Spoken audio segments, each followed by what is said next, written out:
Yo, what's good guys? This is Nightwing2303 from WearTesters.com. Today we have the performance review on the upcoming Adidas Harden Volume 1. So that being said, let's go ahead, get right into it. So the traction right here was designed specifically for James Harden's movements. This is a very data-driven design right here. So this is based off of his actual foot strikes, steps, and all that kind of good stuff, like where he puts his pressure and things like that. So this is very, very specific. This is not like a one size, meets all requirement. And doing a traction pattern like this could have been extremely risky for Adidas because you and I don't move like James Harden. When you're using a very data-driven design such as this, it's specific to one particular person, and that is the signature athlete themselves. However, this traction pattern worked extremely well. The only real flaw or whatever was right here at the ball of the foot where the pattern is at its tightest, and that was only when dust was extremely present. I mean, we're talking about like clumps and things like that, but normally these guys work perfectly fine, and even with extreme dust settings, I never had to wipe these shoes once. Now, I'm reluctant to say that the reason because of that is because of the data-driven design. If anything, I believe it's more so due to the rubber compound that they use, because the rubber compound on these guys is super tacky. So it just really bit the floor really nicely. It wasn't too much bite to where you're tripping over your own feet or anything like that, but it was just enough bite to where even if you had some slight slip right here, the rest of the shoe would catch you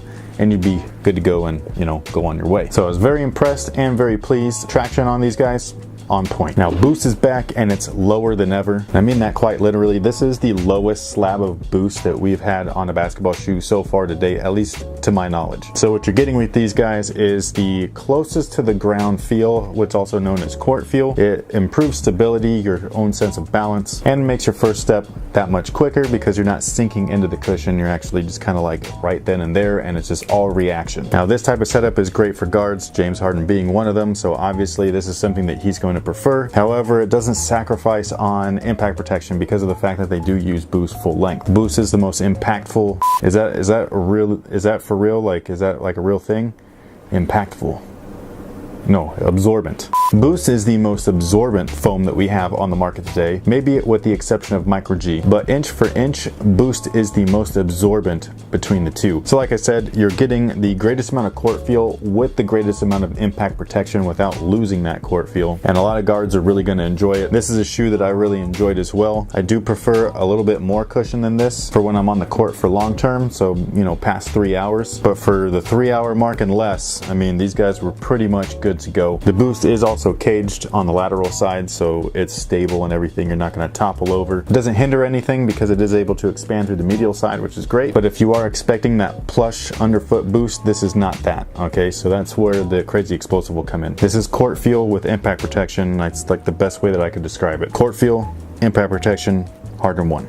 That's it. So with the Harden Volume 1, Adidas is kind of going back to their old ways, like what they've been doing with the Rose models, where, every colorway is a different, material option. That's kind of what we're going to have here. So this is a knit and mesh mix. It's not prime knit, it's not all mesh, it's a combination of the two of them basically. And behind this, we have nylon backing it just for some additional structural support. I think it feels great. At first, it's a little stiff and everything, but the more that you wear it, the more that it breaks in. Feels really good, wraps around your foot real nicely, and it doesn't stretch or anything like that because of the fact that it has that extra layer of nylon. Now, if you're wanting something a little bit more plush, they're going to have a prime knit version. Those are going to be a little bit more expensive, but it's going to give you that plush feel that you need or want. And then the toe is an overlay independent feature. It's either going to be a premium nubuck, suede, or leather. These guys right here feature leather, and what this actually does is it's independent, so it allows the entire forefoot to move freely without restriction or binding them in the materials up front. It feels amazing. I love this feature. I've loved it on every shoe I've ever used it on, and the Harden 1 is just one of those shoes. In addition to allowing your foot to move freely up front, it also contains the foot laterally. Unlike a woven material that could possibly stretch a little too much, leather doesn't do that. It will keep everything contained and housed in that area, so if you do happen to move laterally, quick cuts, jabs, things like that, changes of direction, it's going to keep you contained, no problem. Now, as far as their fit, wide footers, you're probably going to love these guys. They are a little bit wide and a little bit long up at the front, so I would recommend going true to size. For everybody else, you can go true to size and be fine. I personally was. However, I would like a slight bit more containment lengthwise, so I would recommend going down half a size. Now, the lockdown on these guys was fantastic. These guys have an asymmetrical lacing system, and so instead of just kind of like locking down your foot, which is what most most lacing systems do, which is perfectly fine. There's nothing wrong with that. An asymmetrical lacing system just kind of goes above and beyond that, where it wraps the foot over. So it's kind of like a gigantic bear hug for your feet. And even though they are a low top, these are a really secure fitting low top. So even with a shoe being slightly half a size longer than what I'd prefer, I had no heel slippage, I had no containment issues. The internal heel counter did its job perfectly fine. And in addition to that, inside it's nicely sculpted, so it's going to really nicely fit and hug that Achilles area, and it's just awesome. Now, everything that we just talked about plays into their support. They have all the support features that you typically see in a shoe and that you would typically want. So at the base there is a torsional support shank. It's also a full-on plate, so it's kind of like a spring plate as well. They did encase that boost so it's not unstable. Wide stable base right here, which is flat, so again, just kind of promotes natural stability. And you also have that exaggerated outsole, which acts as an outrigger. Internal TPU heel counter keeps your foot on the footbed right here in the heel. That's the ankle support. Every shoe has it. And the fit, which really kind of ties all that in together, is awesome. So that's where the most of the support's coming from, is if all of those separate components can work together with the fit, creating a one-to-one or seamless fit, you're gonna have one badass shoe. And the Harden Volume 1 is badass, let me tell you. These are awesome. So overall, these guys did a really great job pretty much of everything. They have really great traction, really great cushion, while still maintaining court feel. Like, that's something that's really rare. Usually you're sacrificing one for the other. Not in this case. Materials on this particular pair are on point. However, I do feel that they could be a little bit better, and that's, like I said earlier, where the Primet's going to come in. But they do feature premium leather on the toe, which, I mean, you don't really see that anymore on shoes